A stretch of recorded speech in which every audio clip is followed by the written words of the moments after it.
ഇതൊരു 2003 model Santro Singh ആണ്. എൻ്റെ തന്നെ വണ്ടിയാണ്. ഞാൻ ആശാൻ എൻ്റെ കൂടെ വന്നിട്ട് ഇപ്പോൾ ഒരു 2.5 കൊല്ലമായി. അപ്പം ഞാനങ്ങ് കൊടുങ്ങല്ലൂരിൽ നിന്ന് എടുത്തിട്ട് വന്നതാണ്. ഇത് മലപ്പുറം വണ്ടിയാണ്. പിന്നെ അവിടെ നിന്നൊരു തൃശ്ശൂരുകാരൻ വാങ്ങിച്ച്. അപ്പോൾ മൂപ്പൻ്റെ വീട് കൊടുങ്ങല്ലൂരാണ്. പിന്നെ ആളുടെ നിന്നാണ് ഞാൻ വാങ്ങിക്കുന്നത്. അതിനകത്ത് ആശാൻ ഒരു തേർഡ് ഓണറാണ്. പക്ഷെ വണ്ടി വലിയ ഓട്ടമൊന്നുമില്ല.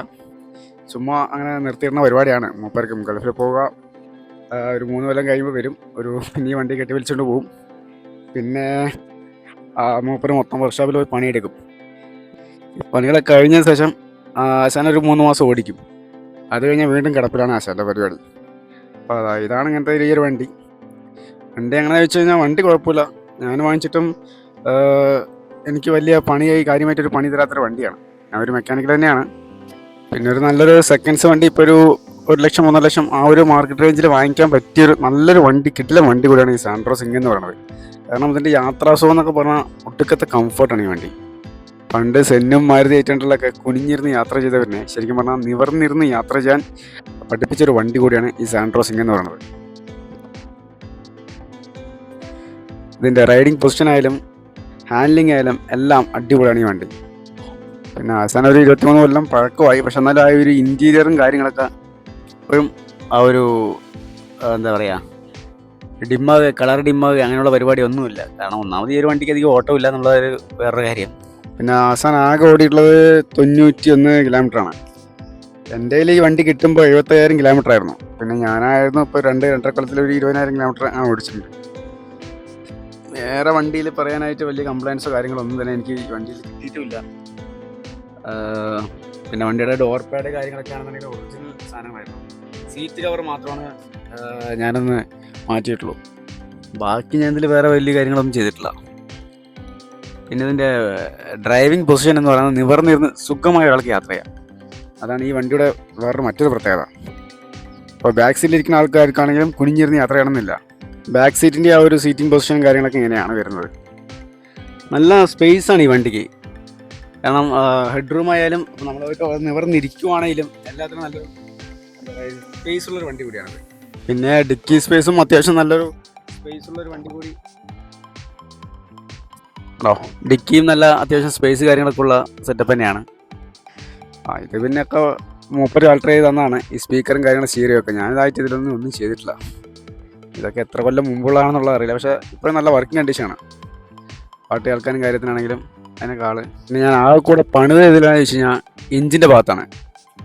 എഞ്ചിൻ്റെ ഭാഗത്ത് പണിതല്ല, ഇതാണ് ഇവൻ്റെ ഒരു എഞ്ചിൻ എന്ന് പറയുന്നത്. കാരണം നമ്മൾ എടുത്തപ്പോൾ ഞാൻ ഒരു മെക്കാനിക്കൽ ആയതുകൊണ്ടും എനിക്ക് വണ്ടി വഴി നിൽക്കുന്ന ഒരു സെറ്റപ്പ് എനിക്ക് ഇഷ്ടമല്ല. അതുകൊണ്ട് ഞാൻ ഈ ടൈമിംഗ് ബെൽറ്റ് കാര്യങ്ങൾ ഈ സെക്ഷനെ കംപ്ലീറ്റ് അങ്ങോട്ട് മാറ്റി. 2 ഓയിൽ സീലുകൾ കാര്യങ്ങൾ മാറ്റി. പിന്നെ ഇവിടെ വന്നപ്പോൾ ക്ലച്ച് ഗിയർ ബോക്സിൻ്റെ അവിടെ വന്നപ്പോൾ ഈ ക്ലച്ച് കാര്യങ്ങളൊക്കെ പിടിച്ച് മാറ്റി. അതിൻ്റെ ഓയിൽ സീലുകൾ കംപ്ലീറ്റ് മാറ്റി. പിന്നെ വാട്ടറിൻ്റെ അത് എൽബോ ഒന്ന് മാറ്റി. അങ്ങനെ മൊത്തത്തിലൊരു ഞാനൊരു 10-12,000 രൂപേൻ്റെ അടുത്ത് ചിലവാക്കി എടുത്തപ്പോൾ അതെൻ്റെ മനസ്സമാനത്തിന് ചിലവാക്കിയതാണ്. അല്ലാതെ വണ്ടിക്ക് വേറെ കംപ്ലയിൻസോ കാര്യങ്ങളോ ഒന്നും ഉണ്ടായിട്ടില്ല. എനിക്കൊരു മനസ്സമാനത്തിന് വണ്ടി ഞാൻ ഏത് പാതിരാത്രിക്ക് എവിടെ എടുത്താലും എത്ര ദൂരം പോകുകയാണെങ്കിലും എനിക്കൊരു കംപ്ലയിൻറ്റ് വരാൻ പാടില്ല എന്നുള്ള നിർബന്ധം കൊണ്ട്. പിന്നെ തുരുമ്പെന്നൊക്കെ പറഞ്ഞാൽ അത്യാവശ്യം അവിടെ എങ്ങനെയുണ്ട്, അടിഭാഗം കാര്യങ്ങളൊക്കെ പെർഫെക്റ്റ് ആണ് ഈ ഒരു വണ്ടിയുടെ. പിന്നെ ആശാനൊരു 23 വയസ്സ് പ്രായമൊക്കെ ആയി. അതിൻ്റെതായിട്ടുള്ള ചെറിയ പോരായ്മകളുണ്ട് ആശാൻ. നമ്മൾ കുറച്ച് അങ്ങനെ വലിയ തുരുമ്പ് കാര്യങ്ങളൊന്നും ഇല്ല കേട്ടോ.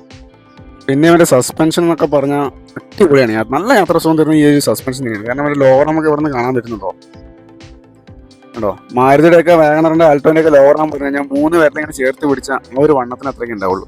പക്ഷെ ഇതിൻ്റെ അങ്ങനെയല്ല കേട്ടോ. ഇത് മൊത്തത്തിൽ വണ്ടി സ്ട്രോങ് ആണ്. മാരുതിയുടെ വണ്ടി പോലെ ഒരു അത്ര വലിയ പപ്പട വണ്ടിയല്ലത്. കാരണം ഇത് യൂറോപ്യൻ മാർക്കറ്റിന് വേണ്ടി ഇറക്കിയ വണ്ടി ആയതുകൊണ്ട് തന്നെ ആശാൻ തിരി സ്ട്രോങ് ആണ്. പിന്നെ ഇതിന് വരുന്ന ഹൈഡ്രോളിക് പവർ സ്റ്റിയറിങ് കാര്യങ്ങളൊക്കെയാണ്. പിന്നെ ഈ ഒരു വണ്ടിയുടെ മെയിൻ ഇത് പറഞ്ഞാൽ AC ഇട്ടാലും ഈ വണ്ടിക്ക് വലിയ യാതൊരു ഡ്രോബാക്ക് വരില്ല. അപ്പോൾ മാരുതിയുടെ ആൾട്ടോ വാഗണറൊക്കെ നമ്മൾ AC ഇട്ട് കഴിഞ്ഞാൽ ഒന്ന് പുള്ളിയും കുറയും, ഒന്ന് വലിവ് കുറയും. പക്ഷേ ഈ ഒരു മുതൽ ഒരു കാര്യത്തിൽ ഒരു പ്രശ്നമില്ല. ആശാൻ നല്ല വലിവാണ്. AC ഇട്ടാലും ശരി ഇല്ലെങ്കിലും ശരി വലിവിൽ നമുക്കൊരു കാര്യമായിട്ടൊരു വ്യത്യാസം തോന്നത്തേ ഇല്ല. ഒരു വണ്ടി സെക്കൻഡ്സ് എടുക്കുന്നവർ ഏറ്റവും ശ്രദ്ധിക്കേണ്ടത് ഈ ഒരു വാൽവാണ്. ഈ ഒരു വാൽവൊക്കെ MC-യിലൊക്കെ ഇട്ട് വെക്കാറുണ്ട്. ഇത് ത്രോട്ടിൽ പൊസിഷൻ ഹൈഡ്ലർ വാൾവ് എന്ന് പറയും. ഈ വാൾവ് എംസിൽ ഇട്ട് വയ്ക്കും. കാരണം എന്ന് വെച്ച് കഴിഞ്ഞാൽ ഇത് പൊട്ടും, ഇടയിൽ ഇങ്ങനെ ഒരു കാലപ്പഴക്കത്തിന് ആയതുകൊണ്ട് പൊട്ടും. ഈ ഒരു വാൾവിന് ഏകദേശം ഒരു 7000 ആ ഒരു റേഞ്ച് വരുന്നുണ്ട് ഒറിജിനൽ. അപ്പോൾ ഇത് ശ്രദ്ധിക്കണം. അത് ശ്രദ്ധിക്കഴിഞ്ഞാൽ ഇത് പൊട്ടിക്കഴിഞ്ഞാൽ വണ്ടി ഒടുക്കത്തെ റൈസാങ്ങാണ്. അങ്ങനെ ഒരു ചെറിയൊരു പ്രശ്നം ഈ ഒരു വണ്ടിക്കുണ്ട്. പിന്നെ പാർട്സൊക്കെ നല്ല കോസ്റ്റ്ലിയാണ്. കോസ്റ്റ്ലി എന്ന് പറഞ്ഞാൽ മാരുതി അപേക്ഷിച്ച് നോക്കുമ്പോൾ പാർട്സ് ഒത്തിരി റേറ്റ് കൂടുതലാണ് ഓരോ പാർട്സിനും. പിന്നെ അവൻ്റെ ഇതിൽ 62 bhp പവറൊക്കെയാണ് കമ്പനി പറയണത്. പക്ഷേ നമ്മൾ നോക്കുമ്പോൾ 65 എന്നുള്ളതൊന്നും അല്ല. ആശാണ് നല്ലൊരു പവറും കാര്യങ്ങളൊക്കെ ഉണ്ട് നമ്മൾ ഓടിക്കും. പക്ഷേ ഈ ഒരു 65 bhp ഉള്ള പവറുള്ള വണ്ടിയാണോ ഓടിക്കുന്നത് നമുക്ക് തോന്നും. കാരണം 65 bhp അല്ല ഇതിന് ആശാനെ ശരിക്കും പറഞ്ഞാൽ. നല്ലൊരു 70-72 ആ ഒരു പവറിലേക്കൊക്കെ പുഷ് ചെയ്യാൻ പറ്റുന്ന പോലത്തെ ഒരു വണ്ടിയാണ്. മൊത്തത്തിൽ ആശാൻ എങ്ങനെയാണ്, പ്രായമൊക്കെ ആയി, ഇത് കൊടുക്കണം എന്നൊക്കെ എനിക്കും തോന്നാറൊക്കെ ഉണ്ട്. പിന്നെ എൻ്റെ പെങ്ങളും അവർക്കൊന്നും വീട്ടുകാർക്കും ഫാമിലിക്കും ഒന്നും ഈ ഒരു വണ്ടീനോട് നല്ല അറ്റാച്ച്മെൻ്റ് ഉള്ളതുകൊണ്ട് അപ്പോൾ നമ്മൾ ഈ വണ്ടി കൊടുക്കാനുള്ളൊരു ഉദ്ദേശമില്ല. അതുകൊണ്ടപ്പോൾ അങ്ങനെ വെച്ചിരിക്കുന്നത് മാത്രം. കൊടുക്കാനായിട്ട് ഇതിൽ വേറെ പണിയുമില്ല. എന്തെങ്കിലുമൊക്കെ കംപ്ലയിൻസ് ഉണ്ടെങ്കിൽ നമുക്ക് ഈ ഒരു വണ്ടിനെയൊക്കെ അങ്ങനെ ഒഴിവാക്കണം എന്നുള്ളൊരു മൈൻഡുള്ളൂ. പക്ഷേ ആശാന് പ്രത്യേകിച്ച് വലിയ കംപ്ലയിൻസ് ഒന്നുമില്ല. ഇതുപോലെ തന്നെ ഇനി ഞാൻ മറ്റൊരു ലെജൻഡിനെ കാണിച്ചു തരാട്ടാ. അതിൻ്റെ ബൈക്കാണ്, അതൊരു ZMR, കരിസ്മ ZMR.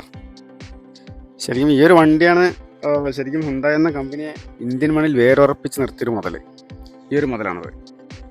പിന്നെ അവൻ്റെ മെയിൻ പ്രത്യേകത എന്ന് പറഞ്ഞു കഴിഞ്ഞാൽ ഇവന് പെട്ടെന്ന് അടിയിൽ അങ്ങനെ പാച്ചോ തുരുമ്പോ അങ്ങനെയൊന്നും കാണാറില്ല, കണ്ടുവരാറില്ല. കാരണം ഇവൻ്റെ ഒരു അണ്ടർ കോട്ടിങ് ബോഡി എന്ന് പറയുന്നത് ഡബിൾ കോട്ടിങ് ആൾറെഡി അവരൊരു റബ്ബർ പോലത്തെ ഒരു സംഭവം ഇതിന് സെറ്റ് ചെയ്തിട്ടുണ്ട്. അതുകൊണ്ട് തന്നെ ഈ ഒരു വണ്ടിക്ക് ഒരു എന്താ പറയുക, തുരുമ്പ് കാര്യങ്ങൾ കാണുന്നത് വളരെ റെയറാണ്. ഇപ്പോൾ ഇതൊരു ആൾട്ടോ വാഗണറിനൊക്കെ പോലെയുള്ള പ്ലാറ്റ്ഫോം അല്ലാത്തതുകൊണ്ടും ഇൻഡിക്ക, ടാറ്റയുടെ അതുപോലെ തന്നെ തുരുമ്പുകൾ ഈ വണ്ടിക്ക് പെട്ടെന്ന് വരാറില്ല. ഒരു ഇത്ര കാലങ്ങളായിട്ടും ഇതിന് വലിയ തുരുമ്പ് കാര്യങ്ങളൊന്നും ഇല്ല എന്നുള്ളതാണ് ഇതിൻ്റെ വേറൊരു.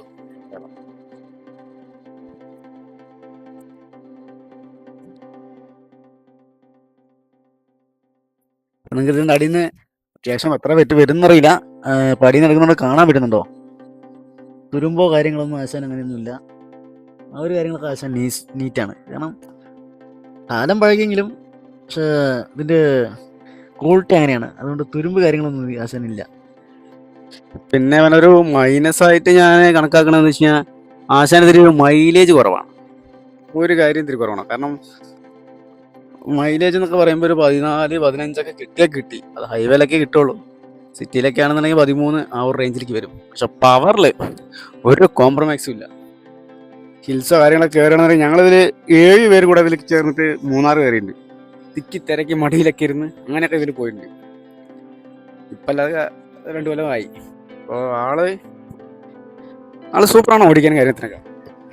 പിന്നെ നല്ലോണം മെയിൻറ്റെയിൻസ് ചെയ്തൊരു സാൻഡ്രോ ആണെന്നുണ്ടെങ്കിൽ അടിപൊളിയാണ് വണ്ടി. പിന്നീട് ഈ കാണുന്നതൊക്കെ എൻ്റെ ഒരു ആരാധനയാട്ടോ. ഒന്ന് ദൈവം ശിവനുണ്ട്, പിന്നെ കൃഷ്ണനുണ്ട്, പിന്നെ ഇതായി ഒരു കൊച്ചു കാറുമുണ്ട്. ഇതൊക്കെ നമ്മൾ ഓരോന്ന് അങ്ങനെ ചെയ്ത് വാങ്ങി വയ്ക്കും. വണ്ടി ആൾ തരുമ്പോൾ ഇങ്ങനെ ഒരു സാധനങ്ങളൊന്നുമില്ല. ഇതൊക്കെ നമ്മുടെ ഓരോ പരിപാടികളാണ്. പിന്നെ വണ്ടി മൊത്തം ഒറിജിനാലിറ്റിയിലാണ്. ഞാൻ ആകെ ചെയ്തിട്ടുള്ള ഒരു ആൾട്രേഷൻ എന്ന് പറഞ്ഞാൽ ഈ സീറ്റ് കവറും കാര്യങ്ങളോടെ ശരി, അതല്ലാതെ വേറെ കാര്യങ്ങളൊന്നും ചെയ്തിട്ടില്ല. ബാക്കിയെല്ലാം വണ്ടി ആ ഒരു ഒറിജിനാലിറ്റിയിൽ അങ്ങനെ തന്നെയാണ് ഉള്ളത്. അന്നത്തെ ഫുൾ ഓപ്ഷൻ എന്ന് പറയുന്നത് ഫ്രണ്ട് 2 ഡോർ പവർ വിൻഡോ വരും. ഇതിന് കേട്ടോ, ഈ ഫ്രണ്ട് 2 ഡോർ പവർ വിൻഡോവും ബാക്ക് നമ്മൾ സാധാ തിരിക്കുന്നത് തന്നെയാണ്.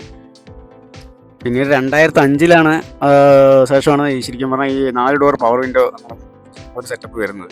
മൊത്തത്തിൽ വണ്ടി എങ്ങനെയാണെന്ന് ചോദിച്ചു കഴിഞ്ഞാൽ നല്ലൊരു വണ്ടിയാണ്. ഒരു 1.5 ലക്ഷം ആ ഒരു റേഞ്ചിൽ, അല്ലെങ്കിൽ ഒരു 1 ലക്ഷം ആ ഒരു റേഞ്ചിലൊക്കെ നല്ല വണ്ടികൾ കിട്ടാനുണ്ട്. ഞാൻ പറഞ്ഞ ഇങ്ങനെ കുറച്ച് കാര്യങ്ങൾ നോക്കുക. മെയിനായിട്ട് ആ വാൾവിൻ്റെ ഉണ്ടോ നോക്കുക. പിന്നെ വേറെ വണ്ടി കംപ്ലയിൻസോ കാര്യങ്ങളോ എഞ്ചിൻ പരമായിട്ട് ഒരു കംപ്ലയിൻസും ഇല്ലാന്നുണ്ടെങ്കിൽ ധൈര്യമായിട്ട് എടുക്കാം. കാരണം നല്ല വണ്ടിയാണ്. കറക്റ്റായിട്ട് മെയിൻറ്റെയിൻസ് ചെയ്ത് ഓയിൽ സർവീസ് ചെയ്ത് കൊണ്ടുപോകണമെന്നുണ്ടെങ്കിൽ സൂപ്പർ വണ്ടിയാണിത്. ഇപ്പം ഈ വണ്ടി നല്ല ഓടിക്കാൻ നല്ലൊരു കംഫർട്ടും യാത്രാസുഖം എല്ലാം തരും. ആള് കുറച്ച് പഴയതായി എന്നുള്ളൊരു ഇത് മാത്രമേ ഉള്ളൂ. പക്ഷെ ബാക്കി നോക്കുകയാണെന്നുണ്ടെങ്കിൽ വണ്ടി എത്ര മോശം വണ്ടി എന്നൊന്നും പറയാനേ ഇല്ല. പക്ഷെ ഇതിനൊപ്പം ഇറങ്ങിയ നമ്മുടെ ഡിയോ വാഗണറായാലും ഇതിന് പിന്നീട് ആൾട്ടോ നല്ല വണ്ടി തന്നെയാണ്, ഇല്ല പറയുന്നില്ല. പക്ഷേ ഇതിനൊക്കെ ഒരു AC ഡ്രോബാക്കോ ഒരു വലിയ പ്രശ്നങ്ങളോ, പിന്നെ അതുപോലെ തന്നെ സസ്പെൻഷൻ്റെ കാര്യത്തിലായാലും ഒക്കെ ഒത്തിരി പോരായ്മകളുണ്ട്. പക്ഷേ ഈ ഒരു വണ്ടിക്ക് നമുക്ക് അങ്ങനെ ഒരു പോരായ്മകളായിട്ട് ഒന്നും തന്നെ പറയാനില്ല. ആകെ കൂടെ ഒരേ ഒരു പോരായ്മ എന്ന് പറഞ്ഞു കഴിഞ്ഞാൽ ഇതിന് മൈലേജ് ഇല്ല. മൈലേജ് ഇത്തിരി കുറവാണ്. ആ ഒരു പോരായ്മ മാത്രം നമ്മൾ ഈ ഒരു വണ്ടി കാണാറുള്ളൂ. പിന്നെ എഞ്ചിൻ്റെ കാര്യമൊക്കെ നല്ല റിലയബിൾ ആയിട്ടുള്ള എഞ്ചിൻ തന്നെയാണ്. എഞ്ചിനൊന്നും ഒരു കുഴപ്പമില്ല, സൂപ്പർ എഞ്ചിനാണ്.